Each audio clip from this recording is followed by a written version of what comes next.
The Zorgon fleet descended upon Proxima Centauri, their warships blotting out the stars, as humanity's last defenders fought and died in the cold vacuum of space. In one of the Proxima system's dimly lit space station bars, Vincent Hill downed another shot of whiskey, the burn in his throat a welcome distraction from the distant screams of human pilots meeting fiery deaths broadcast over the comms. The grizzled veteran's eyes stared into the empty glass as if the battle playing out around the station was just a reflection in the dirty surface. The stool next to Vincent creaked as a young Trill soldier slid into the seat. "Aren't you Vincent Hill, the hero of the skirmish at Alpha Draconis?" "That was a long time ago, kid. Ancient history. And I'm no hero, just another human who hasn't died yet." Vincent nodded at the barkeep, who slid another drink his way. "The way I heard it, you single-handedly saved 3 colonies and destroyed a Zorgon battleship." Deneb leaned forward excitedly. "How did you do it? How did one human make such a difference?" Vincent sighed, idly swirling the amber liquid. "One human can't make a difference, not in a war like this. The Zorgons pushed us to the brink of extinction. Our fleets were in shambles, our weapons depleted, our allies long since crushed or fled." He jerked his head at the battle raging outside the grimy viewport. "What's happening here is happening everywhere. Earth's ships are being decimated. When Proxima Centauri falls, and it will fall, Earth is next. And then—" The Trill's eyes were wide. "And then—" "And then it's over. The Zorgons conquer the last of humanity and the galaxy is theirs." "But the stories like at Alpha Draconis where I survived, by chance or luck or the grace of a god I don't believe in anymore." Vincent's hands tightened on his glass. "There are always stories of hope in wars, kid, but the cold reality is, this one is lost. Humanity had a good run among the stars, but our time is at an end." Deneb shook his head stubbornly. "Then why are you here if you've lost hope? Why not just give up?" Vincent smiled grimly. "I may think we're doomed, but that doesn't mean I'll go quietly." He drained his glass. "When the Zorgons break through and start landing troops, I'll be here to greet them, guns blazing, because even a doomed human still fights to the end." The Trill soldier looked at Vincent with a mix of sadness and admiration. Then his eyes caught something out the viewport and widened in shock. "Wait, what is that? Is that an Earth fleet? But I thought you said—" Vincent turned to look, his own eyes narrowing. At first he saw only the seething Zorgon armada and flashes of weapons fire. Then, emerging from the glare of the system's star, came a sight he never thought he'd see again. Earth ships, hundreds of them, tearing into the Zorgon's rear flank with a vengeance. But these were no ordinary vessels. They were massive, dwarfing even the alien dreadnoughts. Their hulls were scarred and pitted, marked by battles from a bygone era. Yet their weapons blazed with deadly power, ripping through the enemy ships like they were made of paper. Vincent stood up so quickly his stool crashed to the floor. He recognized those ships. They were Earth's ancient fleet, the most powerful armada ever constructed. Millennia ago, they had vanished into dark space on a secret mission, passing into legend. No one knew what had become of them. Until now. As suddenly as it had seemed certain, humanity's demise was now cast into doubt.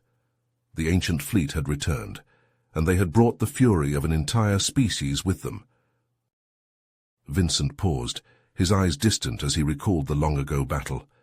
We'd heard about the ancient fleet, of course, but I never thought I'd see them with my own eyes, and there they were, these massive ships, tearing through the Zorgons like they were nothing. It was like something out of a legend. He leaned back, the bar's dim light casting shadows across his weathered face. We joined the battle, the remnants of the local fleet and these ancient behemoths, fighting side by side. It was a sight to behold. The Zorgons didn't know what hit them. Vincent's voice grew harder as he continued. But even with the ancient fleet, it was a tough fight. We jumped into the Proxima Centauri system, and it was chaos.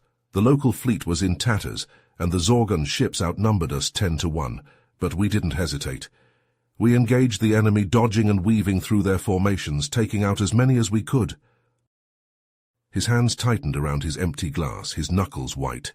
I remember the screams over the comms, the flashes of exploding ships, the sickening lurch of my fighter as it took hit after hit. But we fought on, buying time for the civilians to evacuate and the remaining ships to regroup. Vincent's eyes narrowed. That's when I saw it, a Zorgon dreadnought, bearing down on the last transport full of civilians. It was a behemoth, bristling with weapons, and our fighters couldn't even scratch its shields. But I had one last trick up my sleeve, a prototype weapon that I'd been saving for a moment like this. He leaned forward, his voice intense. I broke formation, ignoring the shouts of my squadron mates, and flew straight at the dreadnought. I armed the weapon, a graviton bomb, and ejected it towards the ship. It detonated just as I pulled away, and the dreadnought crumpled like a tin can, its artificial gravity crushing it from within. Vincent sighed, running a hand over his face. But the blast caught my fighter too, and I blacked out. When I came to, I was in a medbay, surrounded by unfamiliar faces, and that's when I learned the truth about what had happened at Proxima Centauri. Vincent paused, his eyes distant as he recalled the sudden turn of events. I couldn't believe what I was seeing from that medbay window. One moment, the Zorgons were on the verge of victory, their ships poised to deliver the final blow. The next, the space around Proxima Centauri was filled with the hulking silhouettes of ships I'd only seen in history books. He leaned forward, his voice low and intense. The USS Odyssey led the charge, a behemoth of a vessel that had no business being in a modern battle. Its hull was scarred and pitted, a testament to the countless battles it had endured in its long life. But there it was, engines blazing, weapons glowing with an eerie blue light. Vincent shook his head, a smile playing at the corners of his mouth. The Zorgons didn't know what hit them. They scattered like roaches when the lights come on, their formation breaking as they tried to make sense of this new threat. And that's when the real show began. He gestured with his hands, mimicking the movements of the ships. The ancient fleet moved like a well-oiled machine, each ship sliding into position with a grace that belied their age. They worked in tandem with what was left of our modern fleet, weaving a web of destruction that the Zorgons couldn't escape. Vincent's voice grew louder, his excitement palpable. I watched as the Odyssey unleashed a barrage of missiles, each one finding its mark with unerring precision. The Zorgon ships crumpled under the onslaught, their shields flickering and dying under the relentless assault. He leaned back, his eyes shining.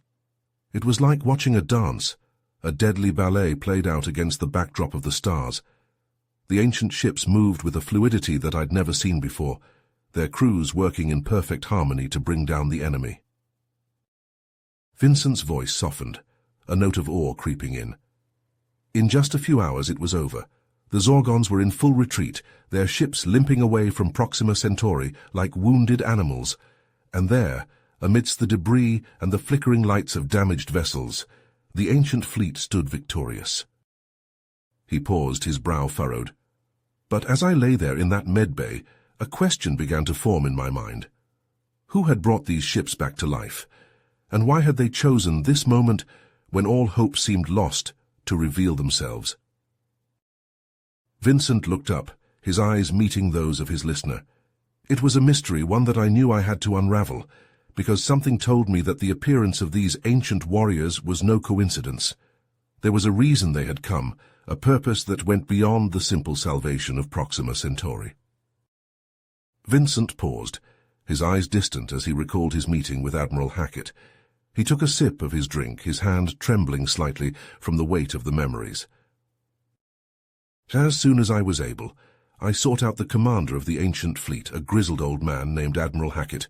He was a legend, a man who had seen more battles than most of us could imagine. When I found him, he was standing on the bridge of the Odyssey, staring out at the stars with a look of grim determination. I approached him cautiously, not wanting to intrude on his thoughts. But he turned to me, his eyes piercing and sharp.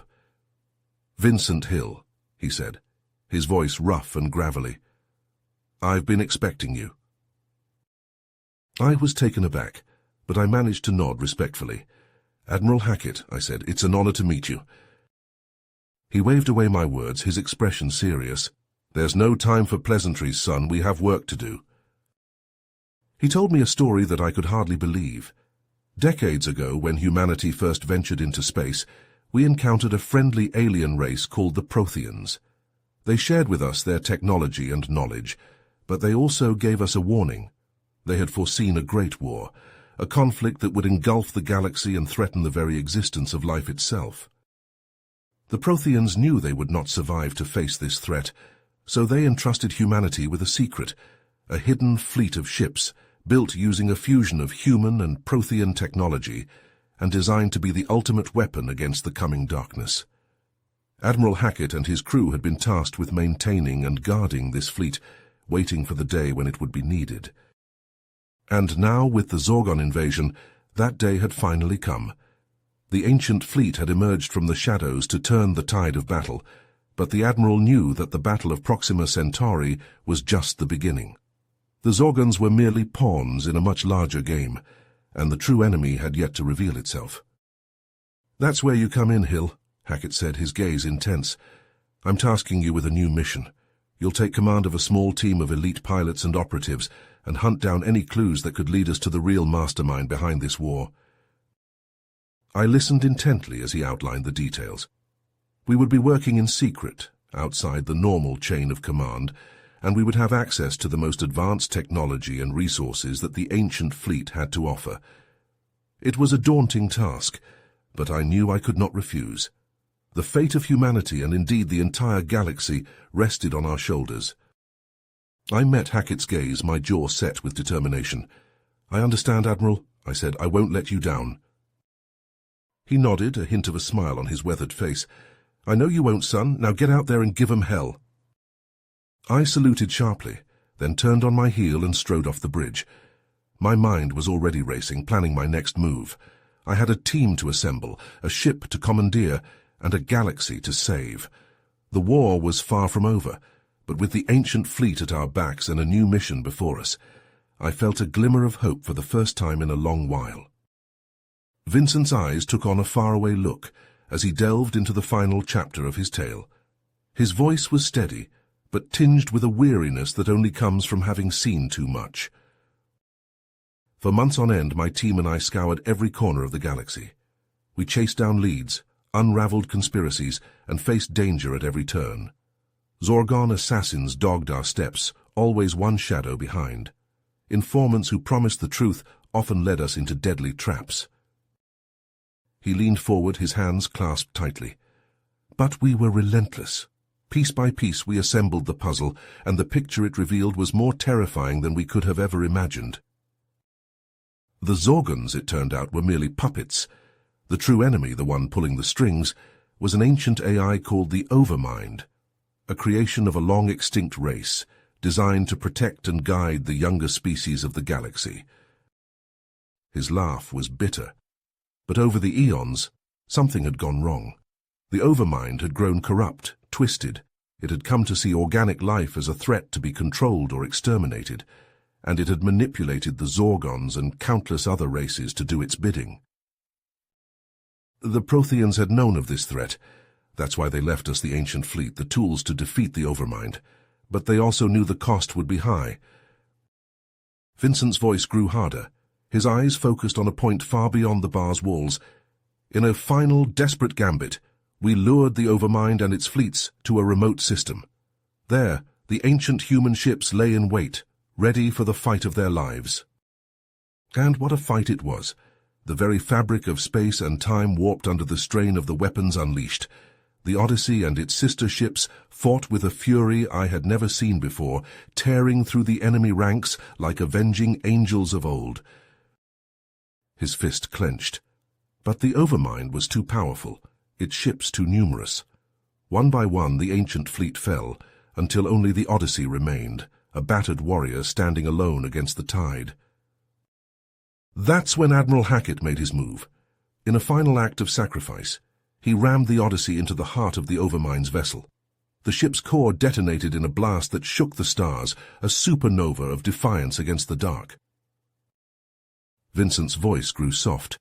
The Overmind was destroyed, its fleet scattered and leaderless, but the price was high. The ancient ships were gone, their secrets lost forever, and humanity was left to pick up the pieces of a shattered galaxy. He stood, his tale complete. In the years that followed, we rebuilt. We reformed the galactic community. The Zorgans, free from the Overmind's control, became our allies and friends.